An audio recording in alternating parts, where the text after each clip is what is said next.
So it's Mental Illness Awareness Week, and I am feeling much more motivated to kind of just engage. And a lot of it is because of what I've dealt with. And I know I've been super open about, the last 6 months and 2019 and all of it being like awful. But this isn't the first time I've dealt with this. And so I'll share another time. But one of the things that I was thinking through today, just as I'm processing and wanting to make a difference, I don't want to spend my life tucked away. I want to change things. So as I was just scrolling through my Facebook and actually sorry, it's a little selfish of me, but I was getting super excited about some family pictures the kids and I were taking this week. And so I was scrolling through my feed and I came across a post and it just, it cut me to the core. And it's not the first time I've seen one of these come across, and I was like, you know what? This is it. And sometimes I need this because I'm not really good on the fly. Like, it takes me a while to kind of figure out what I want to say and how to say it. And I'm not a great motivational speaker, but I'm working on it. So, okay. So this is only a portion of what came across my feed. And it said, and I wrote it on something that from work because they love me. Okay, so anyways, I'm tired of giving so much and getting shit in return. I'm tired of people that are fair weather friends and spy on me but can never lend an ear or a hug. They just want to know my business. You don't let people in and they can't hurt you. Okay, for this person, I considered messaging them and reaching out and just being like, I have been there.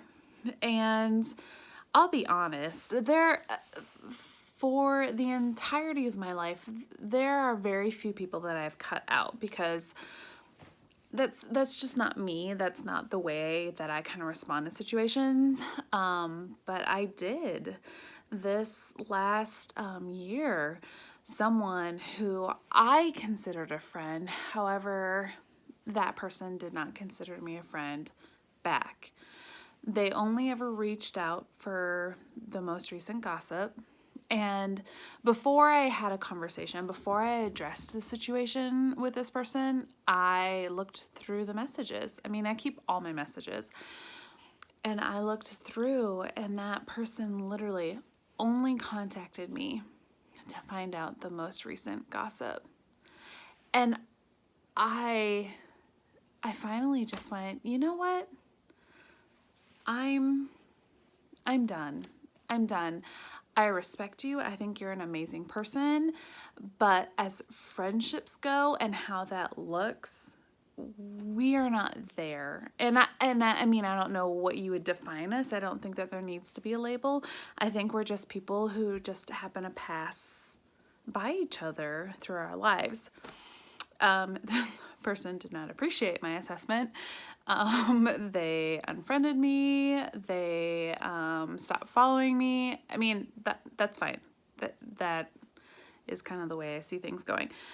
But for the most part, I have come to learn that a majority, and I'm talking like 99% of my friends don't necessarily want to hear about my problems. And it's not that they don't care. It's not that they don't love me. It's not that they don't support me. It's not that they don't want to be with me. It's that is not their cup of tea. So I, of course, talk about Sean because he has changed my life. He is my damn unicorn, whatever you want to call him. But one of the things when I first met him, I don't know, first really started having a conversation and talking to him, he said something that was so profound. I was like, oh my God, that's amazing. Thank you. That's what I needed.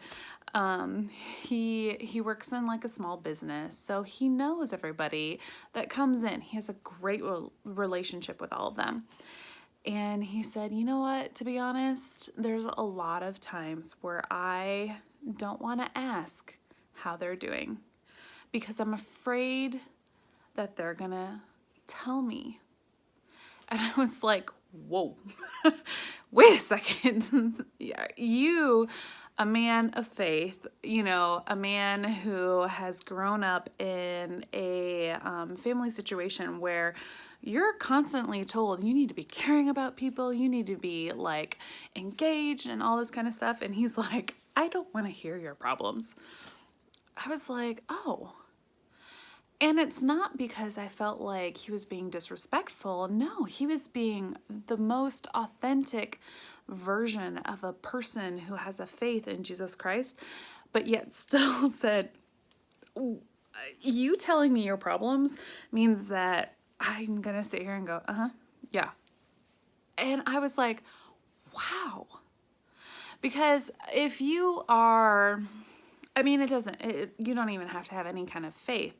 If you are the Enneagrams, where they're like, I just learned this last summer, it's like 9 different things on a pie chart. I don't know. I'll talk about it another day because when I read mine, I was like, anyways. Enneagrams, Myers-Briggs, I am an INFJ. My ex was something else I don't remember at this moment, but like all of these different kind of things. Zodiac signs. I'm a Sagittarius, so you can understand that there are so many different personalities out there, and for the most part, you're not engaging on a regular basis with your best friend circles with someone who is the exact same as you. You are most likely engaging with someone who brings out the best in you or who is kind of a little bit more opposite than you. So the fact that you're sharing a tough time that you're going through and your friends are not able to respond in a way that you want doesn't mean they don't love you. Doesn't mean that they don't care. Doesn't mean that they don't want to be a support system. It just means they don't know how to do it.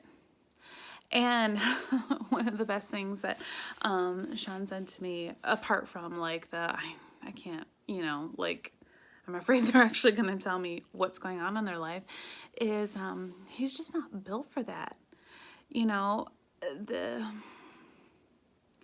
The quickest and most efficient way to push Sean away was to share the drama. He's not about drama. He's not about talking feelings through and doing all that stuff. He has enough drama at home. He didn't need it from me. And so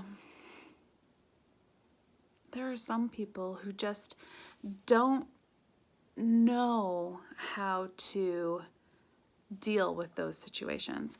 And it's not that I ever didn't believe that he didn't care about me. I know that he cared about me.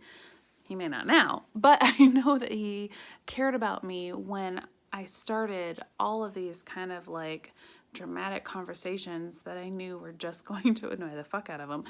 But for some people, that's just not their cup of tea. So for me, this week, because I am gung-ho about mental health and being in a good place to have a healthy relationship, to raise healthy kids, all that kind of stuff. If you could see my pyramid of how I wish I could impact the world, that's it. Mental health, healthy relationships, healthy kids, which produce and hopefully change the tide of everything going on. I have included the text line, crisis text line. If you are going through something, don't discount your friends. They're not fair weather. Some of them might be. I had a friend who literally told me, I'm an awful friend. Those were their exact words, and it proved true. Anytime that I actually needed them and I said, hey, can you come to this event or can you be here for this? They never showed up. They were awful friends, but they warned me about it. Sometimes people just don't know how to deal. They're not equipped to deal with that. There is a reason people went to school for social work, for counseling, for therapy, for psychology, for all of those things. So utilize them. And there are so many different ways that you can do it, but stop burning bridges with the people who do love you, the people who want to enjoy their time with you because you're good, you're fun, you're all of those things that you were before something came in and just fucked your world up. So I'm going to include it on my page, and I'm just going to keep going because that's kind of where I'm at right now. Okay.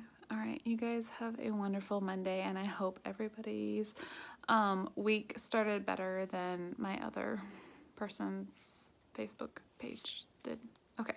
Good night.